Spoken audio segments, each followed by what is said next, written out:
Hey, everybody, welcome to another awesome edition of No Way Jose, starring the Boston Mass, Jose Raymond, one of the greatest bodybuilders of my generation and yours. What's up, Jose? How you doing? Gets better every time. I'm trying. So, man, last time we just did a show and we paid our respects in beginning to this Czech female bodybuilder. Unfortunately, that passed away, Alina Kosinova. And all week long, social media has been blowing the F up. Everyone's doing Instagram lives with other people, all kinds of Facebook posts, YouTube videos, talking about diuretic protocols, extreme diuretic protocols, how dangerous they are. They want to put coaches on blast. The coach of Alina, Shelby Starnes, has been coming under fire. Everyone's pointing fingers. So I wanted to put some perspective on it from someone who's been both you've been a champion athlete, you're a prep coach of champions, you've judged many shows. So I think you have quite a perspective on this whole situation. First of all, as a coach, as an athlete, does everyone need diuretics every time they compete? First question. No. I had a girl this weekend that was the hardest person in the whole show. Never mind men or women. And she didn't use a drop of diuretic. Nothing. Wow. Now, she just got lean. She lost the body fat. Am I right? Right. Yeah, right. I mean, it seems to me, diuretics are widely used, but they seem to be a crutch a lot of times when people, they just didn't time it right. They didn't give themselves enough time to get in shape, or maybe who knows, they cheated on their diet. There could be any number of reasons why someone's not in shape at a week or two out. And, you and I both know you want to be pretty much ready to step on stage at 2 weeks out. If you're not, you're behind, because you should be very, very close at that point. And I think a big problem is a lot of competitors, they find themselves in that spot, and either the coach that they're already using, they go into panic mode and say, you got to do something. The show, I'm way behind. The show's in 13 days and I look like ass. Or they drop that coach and they pick up a new coach to back cleanup, as I think Aceto used to say. So, help me peak week. I just need someone for peak week. And what that really means is, guide me through some diuretic abomination, basically. Man, where to begin? So how are diuretics used in a safer manner versus how you see them being used in a very unsafe manner? Well, before I even get into that, Ron, I want to start with the whole idea of coaching and coaches. And this is it's out of control now. You have every Tom, Dick, and Harry as a coach. Yes. I've been saying this from day one. Even as a coach, I'm not good for my own business because I don't recommend them. I don't think that everyone should have a coach. I don't think that, oh my God, I'm going to do a show, I need a coach. Why don't you spend a few years learning how your body responds to things? Why don't you read up? Why don't you educate yourself on nutrition, on supplementation?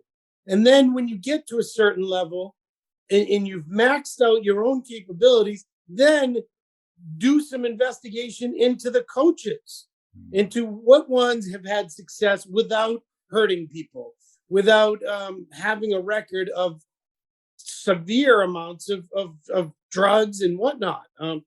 I never had a coach until I was already 45 years into my pro career. Wow. Yeah, wow. I didn't have a coach. Are you kidding me? I thought you had one fairly early on in the pro career. I didn't realize you went that long doing it. Never. Wow. No. I was a pro 09, 10, 11, and most of 12 before I started with Chris. I started with Chris after the New York Pro in 2012. So I had already known what I was doing. And by that time, I had already had people telling me, you should be able to win the Olympia. And that's when I was like, all right, well, then I need to go the extra, steps to learn on exactly what I need to do. Yeah. And at the time, and I was a kid and I know who Chris Aceto was. from a very young age, and I had a lot of respect for him. And he was really the only guy that I was interested in working with. Hmm. He went to college with my brother at Springfield College. That's right. That's right. Oh. And at the time, Chris was already well known, and I was in junior high, and I was hearing his name. So, that's my first little rant and I've been saying this for a long time. People should learn their own bodies. They should learn what they're doing. They should learn as much as possible about these protocols so that when you do hear something that sounds a little wacky, you can question them. It's okay to question your coach or to not listen. I mean, listen, you're hiring a coach for a reason. You do want to listen for the most part. But when it comes to your health, you gotta step in and use your common sense. And unfortunately, a lot of people don't know. When someone says, all right, we're going to start, and I'm not going to name names because I don't know the facts. I have seen these protocols online the last week and have heard a lot of stuff for the last few years. Right. But if you hear a coach tell you to start L-Dactone 10 days out or a week out, that is just ridiculous. There is no need for that. And then to compound multiple different ones leading up to a show. Listen, it should be a fine-tuning little thing at the very end. Whatever happened to Taraxetone? Remember that stuff? Dandelion root. Yeah. Yeah, juniper berry, dandelion root. There was Expel by MHP. That's right. Yeah. There was some really good ones that could work on their own and not kill you. And I used them when I was doing the Team Universe. I used the all those natural ones that you could buy at the GNC, and nothing ever happened to me. I was in shape. Well, let me stop you there because your condition was always insane at back in the universe days when you were like a lightweight and welterweight. You did get all the body fat off. What did you notice from, even though it was a mild over the counter diuretic? Does everybody needs to shed some kind of water? You can't just walk in as is the way you are. Of course you can, but I did find that when I would use a small bit of diuretic, I would wake up saran wrapped. The skin would just be a little tighter wrapped around the muscle.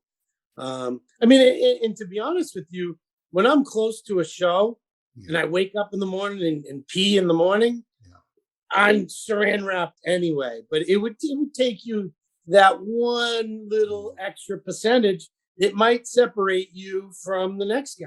Right. And unfortunately, it's a reality, and people are going to use them. But you got to use your head, and you got to use common sense. And do not listen to any coach that tells you got to use them, even 4 days out, 3 days out. I mean, if the show's on Saturday morning, right, you might use something mild on Friday morning, and I don't even want to discuss it because everyone's different. But anything past a few days is ridiculous, and it just you're playing with fire. And the body wants to always get back to normal. So if you take a diuretic at a week out every day from 7 days out, I don't even understand in any coach's mind what thought process makes them think the body's not going to rebound at some point in there, or you're going to do some horrific. How long would it take you to get the freaking water out of somebody? It wouldn't take you a week or 10 days. Well, there are certain diuretics that are like hormonal. So it starts changing. It starts like a natural, not a natural, but a flushing pattern that will start after a few days usage. But it's just absolutely crazy what's going on. And I absolutely blame the coaches, but I also blame athletes for blindly listening to these coaches. And ultimately, it's up to you what you put in your body. But I've already had a talk with a few friends that are about to compete soon. And I said, listen, if you have anything that you question, feel free to send it to me, and I'll discuss it with you if you're concerned, because I don't want to see you die. I don't want to see you get sick or anything. And listen, I'm not perfect by any means, but I'm not going to let someone do something that's completely off the wall either. That's what I'm thinking. Is, I mean, how many we're hearing now that people are posting up, screenshots, supposed exchanges, and supposedly some coaches, all they care about is winning. Your health, oh well, that's on you. If you want to take the scam, I'm going to help. Their attitude is, you hired me to help you win. I will do whatever it takes to help you win. If you're not comfortable with it, oh well, I will tell you what I believe is the most powerful combination of whatever to take and do. And, is it a coach? Obviously, you have a conscience. And I mean, I don't even understand this day and age with all the lawsuits, how a coach would feel safe himself doing something like that, knowing that the diuretics are very, very risky. For every person we hear about dying, I've been to many shows where people just didn't come back for the finals, or I've seen people leave, the host hotel on a stretcher sometimes. It's diuretic. It's always diuretics. It's always diuretics. Yeah. They're dangerous as hell, man. Yeah, it's not D-ball. No. I didn't take a D-ball before prejudging and have to get rushed to the hospital. There was a joke a few years back that someone ate the Lasix fish before finals of an Olympia. One of our big name pros didn't make it back to finals, and that was what happened. But it is negligence, absolutely. But by the letter of the law, it's one of those things where, like, if I told you to jump off a bridge, would you do it? Well, that's your fault. You jumped off the bridge. Go run in traffic. Would you do it? Yeah. I mean, that's obvious. But, if I'm someone who doesn't know a whole lot about chemicals, and I hire someone who's has a reputation for being able to guide people into shows, and with all the chemicals, all the different drugs are being used, it is on me to know what the hell I'm taking. But I think a lot of people just sort of wash their hands, say, you're the coach, you're the expert, just tell me what to do. I don't want to think about it. Just tell me what to do. And they do that. I mean, is it their fault? Should they be blamed for being so lazy? It's a tough thing, man. I just don't know that legally anything can be done, but that's why I'm saying you need to be educated. Just because you have a coach doesn't mean you shouldn't investigate what you're putting into yourself, and the crazy tactics you're using. You should investigate, and you should study up on it and ask other people who know. Don't just go blindly with one person, Yeah, but riddle me this though. As a coach, are there any situations? Does anybody really hold that much water? Because I was talking about this, and I know only enough about drugs to be dangerous and say dumb things sometimes. But I believe most of the compounds people use in prep are typically things that don't make you retain water anyway. You're not using Androl, you're not using D-ball, tons of Test and Deca. It's things that do not cause you to retain water. So who really needs a heavy dose of diuretic at the end? Who would possibly even need that? Well, what happens, Ron, and a lot of times we're flying into cities, and we're flying not 2 hours, but 7, 8, 10 hours. Okay. And your body holds water from flights, and there's no way around it. I flew to Vegas 10 times for the Olympia, and Wednesday afternoon I looked like a water buffalo, and by Saturday morning I was peeled. Wow. So I would get rid of most of it by going to the gym and doing cardio and just sleeping it off on Wednesday night. And I would gradually get a little tighter, drier. And by Saturday, I'd be ready. But some people fly in the day before. They don't have time. The evening before, the afternoon before. They don't have time to get rid of it. So I'll just take some Diazide or some Lasix or Bumax or whatever the hell. That's the thing. A lot of these guys don't know what they're taking. They really don't. And yes, you do hold water from flights, but there's planning and preparation, and there's things you should do. The better shape you're in, the less water you're going to hold. It's simple as that. What about drinking water on a plane? Does that not actually work? If you drink a ton of water, everyone's different. It depends on how long the flight is. Dexter used to say that he would get drier from flying. I believe it. He was an anomaly, because the whole idea is you're getting dehydrated from the flight, right? And then you end up holding water because you're dehydrated, right? But there's not a perfect science to it. Everyone's different, and most coaches just throw diuretics at these people, and they're throwing way too much at them, and that is definitely negligence. I that's the word that keeps coming out. You're negligent by this person hiring you, paying you, trusting you, and you're putting them in harm's way severely when you're doing certain protocols. Like, if the things that we've been reading are true, man, shame on you. Shame on you, that person that's doing that. And it's not just one person. I'm not just talking about one. There's a bunch of them that are doing shit. But I don't even understand though, because an experienced coach, and I'm assuming the ones we're talking about are all experienced. I've heard some of them have hundreds of active clients, believe it or not. But they should know by looking at pictures, at least, that's not water that this client at 2 weeks out, they're not holding 20 pounds of water. That they just didn't get in shape. I mean, wouldn't a coach, anybody with half a brain as a coach, say, there's nothing I can do for them at this point to bring them into condition on that date for whatever reason they're not going to be ready. I would try to convince them to do another show if there was something conveniently located within the next few weeks after that or something. But I mean, like I said, they're hiring you to help them win. That's your job. You are supposed to, morally and ethically, you are supposed to keep them safe to a degree, to as much as you can.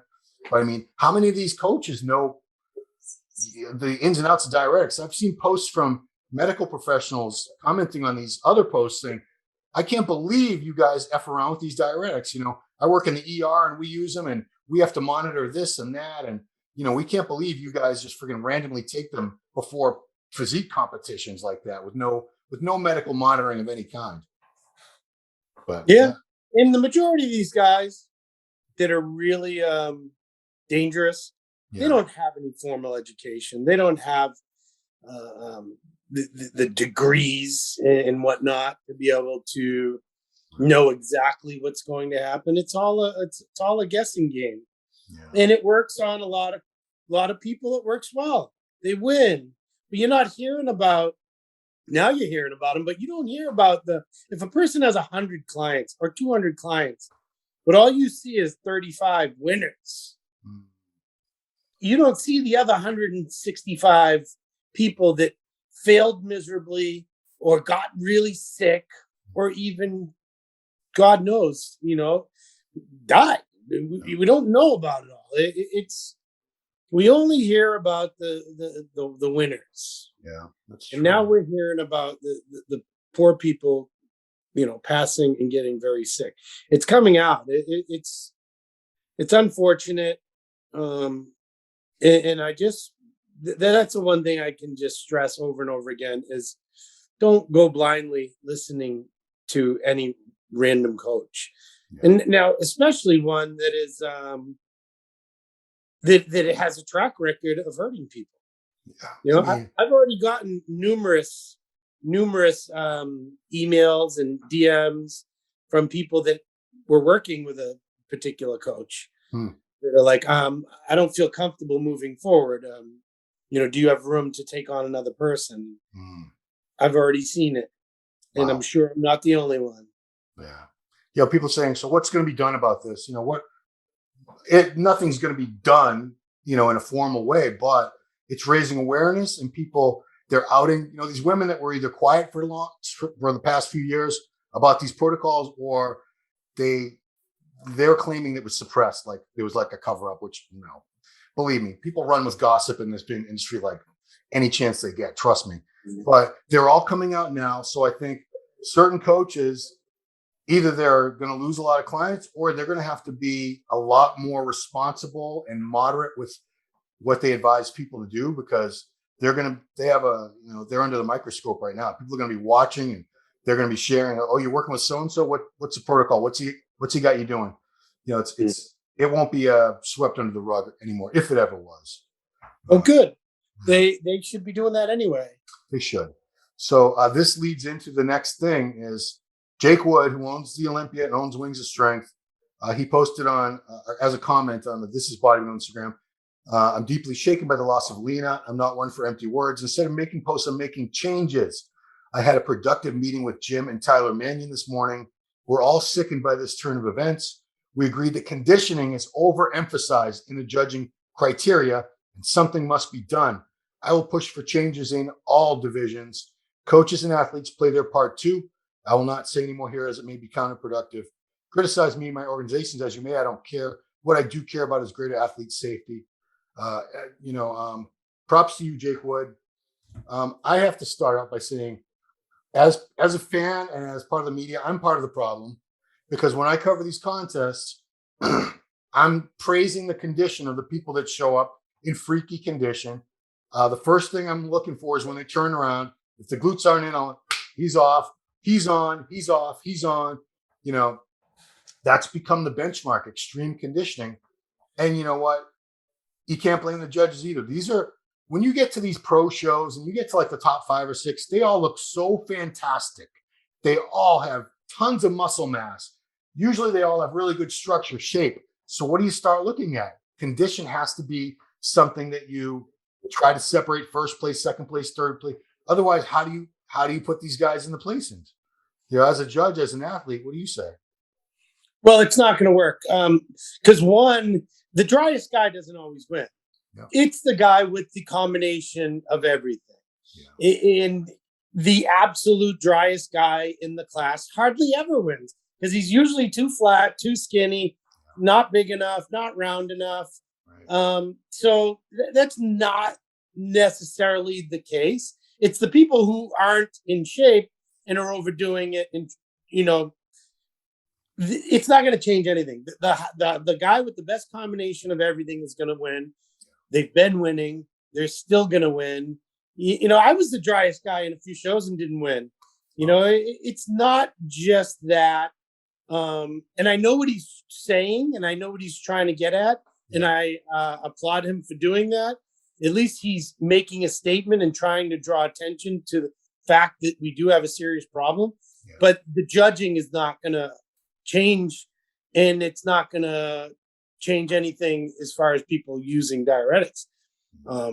There just has to continually be more awareness, like outlets like this and outlets like Jake Wood talking about it, and getting the whole community to talk about it, to think twice, to ask questions, to educate yourself, and don't blindly do dumb shit. And I'm sorry, I'm not to say that these people who are getting sick are purposely doing dumb shit. They just had bad situations where they're listening to people that don't give a shit about them.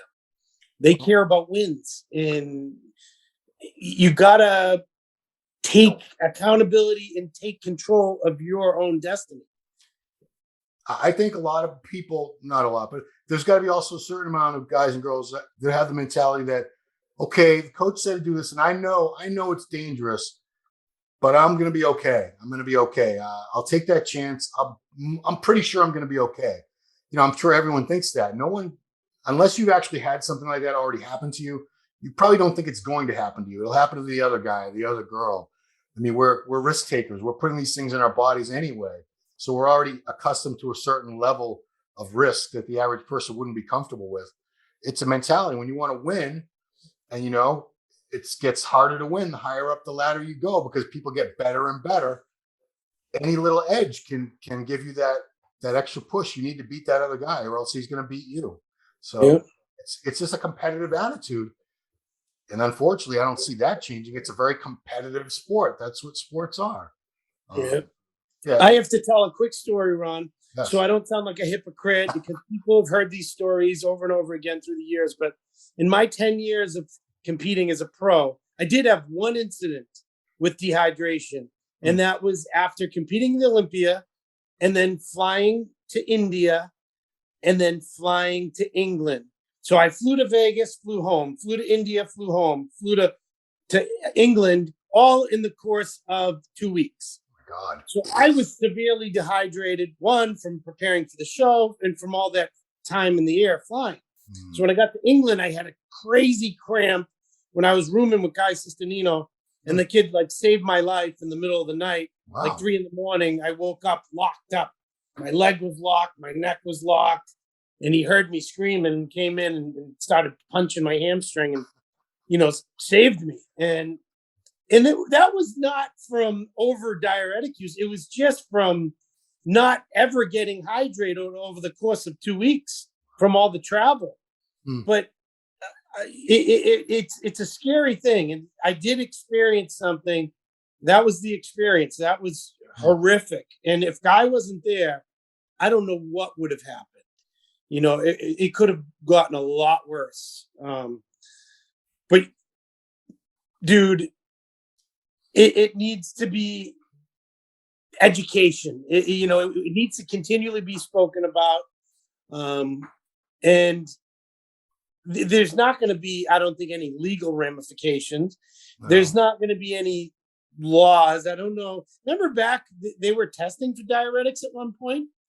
I suppose they could do that if they wanted to. I don't know how to enforce that. Well, they did. And, Jay was going to sue them because a few of them failed the test, but Jay was probably the only one with a really awesome lawyer. And, because they weren't doing it exactly in the WADA way. So I don't think testing is really the answer, because you have a test, people are just going to try to figure out a way to beat the test. And you can't say, well, we want you to be 10% less conditioned. They've tried that with women's bodybuilding in the past, remember? I think they said they wanted them to 10 or 20. They gave an actual number. We want to see you 10% softer, 20% softer. So what happened was some of the women showed up like that, and they got their asses kicked by the women that came in at 100% condition. Not exactly. Always. Sometimes it was very inconsistent. I think a few shows, softer women won, a few of them harder. So the women are like, what do you want from us? So now they just said, let's just all go back to coming in, dry. Again, I feel bad because I use that word all the time. I'd like to see this guy drier. I say that all the time when I'm covering the shows. And what does that mean? That's typically dry is just a term for leaner. Yeah. In better shape. And the judging isn't going to change it. The judging's not going to change. It's not up to the judges. It's up to you to have a better combination of all the above. If you're skinny and shredded, you're still going to be skinny and shredded. Yeah. If you're big, round, full, and hard, you're going to win and symmetrical. It's just up to everyone to police themselves and to do the right things and be smarter. And how about letting your coach know about pre-existing medical issues? How about, that should be day one when you work with a coach. That should be your first email. Right. It's up to the athletes themselves to police it and be smarter. And people need to hear this stuff because it's going to continue. More people are going to pass away. Speaking of which, last night, for those of you that have heard of him, a lot of us have, especially you and I, Ron, Phil Hernan, the USA champion in what year? 96? 95, because he beat Titus 95? And Titus stormed off the stage, and Titus won in 96. Yeah, Phil Hernan was a monster, about 5'7", 235 pounds. Dude, he was huge. Thick as fuck, that guy. Yeah. He just passed away with some medical conditions. I think it was kidney issues. I heard he was on dialysis for a little while. Rest in peace there. He was in, heavily involved, outspoken guy, all over social media for a while there, and just passed away. But I mean, people are going to pass away, and social media and the internet makes it right. We hear about it right away. where, 25 years ago, we might not have heard about it for a few weeks. That's right. Yeah. Do you know how old he was? I don't, but I'm going to guess mid 50s, 54, somewhere in there. If I'm almost 52, he had to be like 54, 55. Yeah. Or somewhere around there. Yeah. Yeah. Yeah, but I'll tell a quick that I interviewed him years ago, and he had something where he told a story. This tells you where the genetics came from. He said his dad had something, his spine, he was having lower back pain, like his spine was being impinged, and they did like an MRI or something, and they said your lower back muscles are too thick, and they're like, and they're pinging on the nerves. And the dad said, I don't understand. He'd never lifted weight in his life, but he had such tremendous development in the spinal erectors. So that's where he got it from. Yeah, rest in peace, Phil. He didn't compete much as a pro, I remember, but I think he went on to a lot of writing and coaching, things like that after he had retired. Yeah. Yeah. I just also want to say the judges do the right thing. They don't, like you said, they do not give first place to the most shredded guy. Remember, they were getting shit for Keon Pearson winning Chicago because he wasn't as shredded as a couple of the guys that he beat. But guess what? He had the best physique. Like you said, he did. I could get more shredded than some of these guys. Does that mean I should beat them? No. Yeah. The judges do the right thing, and they don't reward pure condition. Right. That's what I was talking about. The guy with the best physique, the best combination of everything, is still going to win. Right. So diuretics is not the answer, and cutting them out is not the answer. It's about education, getting it out there, and I think this is a step forward. The last week has been a positive thing. As much as obviously it sucks that people are passing and getting sick, but all the community rallying and talking about it and getting it out there, if that's what it took, then that's what's happening. If one or two people died and it ends up preventing another 1,000 people from dying, in the grand scheme of things, it was for the best. Unfortunately, it had to happen that way. But yeah, like Jose said, guys, get educated. Don't just blindly do what a coach tells you.